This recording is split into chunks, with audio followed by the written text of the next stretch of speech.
আসসালামু আলাইকুম রহমতুল্লাহ।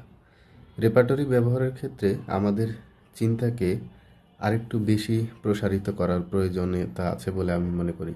একজন আমাকে জিজ্ঞেস করছিল যে পেশেন্ট বারবার ডাক্তার পরিবর্তন করে, তো ডাক্তার পরিবর্তন করে এই লক্ষণটির ওষুধ আসলে কি? দেখেন, আমরা সবসময় এমন অনেক সিমটম পেয়ে থাকি যার এগেনস্টে সরাসরি ওষুধ পায় না, কিন্তু আমরা যদি একটু চিন্তা করি তাহলে কিন্তু আমরা এর কাছাকাছি অনেক রুব্রিক পাই। সো একজন রুগী কখন সে বারবার ডাক্তার চেঞ্জ করে? যখন সে তার কাঙ্ক্ষিত ফলাফল ডাক্তারের থেকে পায় না বা চিকিৎসা করার পরেও সে সুস্থতা লাভ করতে পারে না।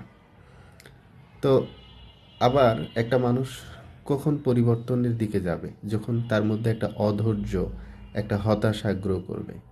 সে হতাশাটা কি সম্পর্কে?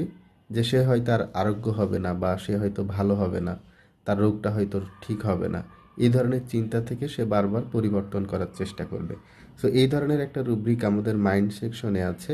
আমরা যদি মাইন্ড চ্যাপ্টারে যাই তাহলে রুব্রিক হচ্ছে ডেসপায়ার, তারপরে রুব্রিক হচ্ছে রিকভারি অফ। দেখেন, আমরা এখানে অনেকগুলো ওষুধ পাই।